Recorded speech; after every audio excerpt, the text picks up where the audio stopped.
The moment Catherine stepped out of the car at Buckingham Palace, cameras went wild. It wasn't just another royal appearance. This was the kind of entrance that stops people mid-scroll, the kind that gets replayed on every news channel from London to Los Angeles. And here's why everyone couldn't stop talking about it. On November 14th, 2025, the Prince and Princess of Wales welcomed Qatar's Emir Sheikh Tamim bin Hamad Al Thani and his wife Sheikha Jawaher for one of the most anticipated state visits of the year. The pressure was already high. This wasn't just about looking good for the cameras. Qatar and Britain have complicated ties, billions in investment deals, ongoing conversations about energy and trade, and let's be honest, some tension over human rights issues that never fully goes away. So, when Catherine chose her outfit for this moment, she wasn't just getting dressed, she was sending a message. She wore a custom maroon gown by her go-to designer, Jenny Packham. The color alone was significant: deep, rich burgundy. Almost the exact shade of Qatar's national flag, not an accident. The dress featured intricate beading across the bodice, reportedly inspired by Middle Eastern geometric patterns, a subtle nod to the visiting dignitaries without going overboard. The sleeves were sheer, the silhouette was elegant without being overly formal, and the whole look struck that perfect balance Catherine always manages to find royal, but not untouchable, respectful, but still modern. But it was the jewelry that really got people talking. Catherine wore the lover's knot tiara, the same one Princess Diana made famous in the 1980s. For anyone who remembers Diana, seeing the tiara again brings up a lot of emotion. It's one of the most recognizable pieces in the royal collection. Originally made for Queen Mary in 1914, then given to Diana as a wedding gift, and now worn by Catherine on the most important occasions.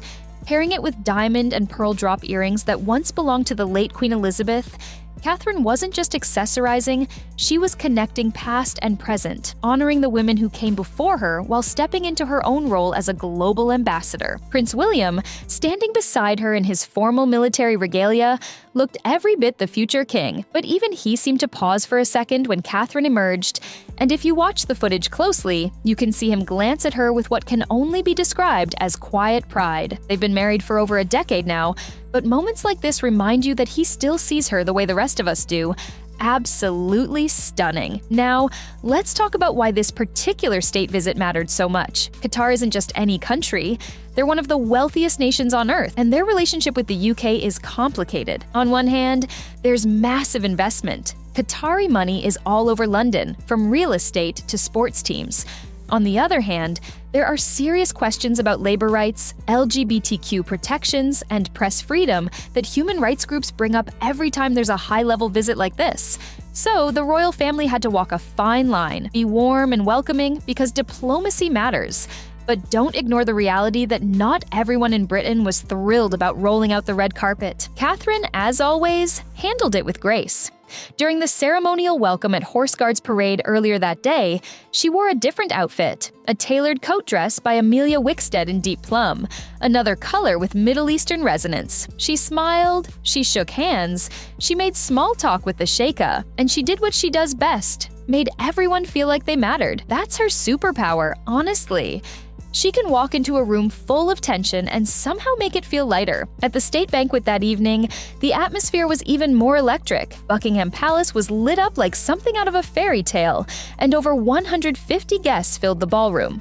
King Charles gave a speech emphasizing the long friendship between the two nations, carefully avoiding anything too controversial. Camilla wore emerald green, William gave a toast. And Catherine, well, she moved through the room like she'd been doing this her whole life. Here's something most people don't realize. Catherine wasn't born into royalty. She didn't grow up in palaces or attend state banquets as a child. She learned all of this. And that's part of what makes her so fascinating to watch. She studied, she observed, she practiced, and now she makes it look effortless. But if you go back and watch footage from her early years as a royal, you can see the difference. She was nervous. She second-guessed herself. Now, she owns every room she walks into. There's also been a lot of speculation about what this appearance means for her health. Earlier this year, Catherine took time away from public duties for what Kensington Palace described as planned abdominal surgery. The details were kept private, and that led to months of rumors and wild theories online. Some people thought it was more serious than they were letting on. Others accused the palace of hiding something. It got ugly for a while, especially on social media, where conspiracy theories spread like wildfire. But since her return to public life in June, Catherine has been back to full duties, and if anything, she seems more confident than ever. This state visit was one of her biggest appearances since coming back, and she didn't just show up, she dominated. Every photo, every angle, every moment was picture perfect. It was almost like she was making a statement, not just to the public, but to the critics. I'm here, I'm strong, and I'm not going anywhere. Now, let's talk about the comparison everyone's making. Princess Diana. It's impossible not to. Diana was the queen of using fashion to communicate, and Catherine has clearly learned from her, but where Diana sometimes used her wardrobe to rebel, to push back against royal expectations, Catherine uses hers to build bridges. She's diplomatic in a way Diana never tried to be, and honestly, that's what this era of the monarchy needs. Charles wants a slimmed-down modern royal family. Catherine is proof that it can work, but there's pressure that comes with that. Every outfit is analyzed. Every gesture is interpreted. Every time she wears something, people ask what it means. Is she supporting British designers? Is she honoring the visiting country? Is she making a political statement? And the truth is, yes. She's doing all of those things, all at once. That's the job. And very few people could handle it the way she does. Social media exploded after the banquet. Twitter was full of close-up photos of the tiara, the dress, the jewelry. Instagram influencers broke down every detail of the look. TikTok was flooded with videos comparing her style to Diana's, to Meghan's, to every other royal woman in history. Some people loved it. Some people, as always, found something to criticize: too formal, too safe, too perfect. But that's the thing about Catherine. She knows exactly what she's doing. She's not trying to be edgy or controversial. She's trying to represent her country with dignity, and she's really, really good at it. One fashion expert said it best in an interview the next day. Catherine understands that her wardrobe is a form of diplomacy. She's not dressing for herself, she's dressing for Britain. And when you think about it that way, every choice makes sense. The maroon gown nodding to Qatar's flag, the lover's knot tiara connecting to royal history, the British designer supporting the home industry. It all works together. So, what does this moment tell us about the future of the monarchy? It tells us that Catherine is ready. She's not waiting in the wings anymore. She's center stage, and she's proving that the royal family can still matter in the 21st century.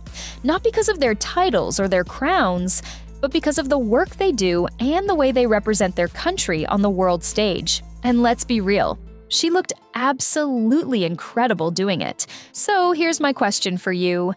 Do you think Catherine is the best dressed royal in the world right now? Or is there someone else who deserves that title? Let me know in the comments. And if you want more deep dives into royal fashion, royal drama, and everything happening behind palace doors, hit that subscribe button. Trust me, you won't want to miss what's coming next.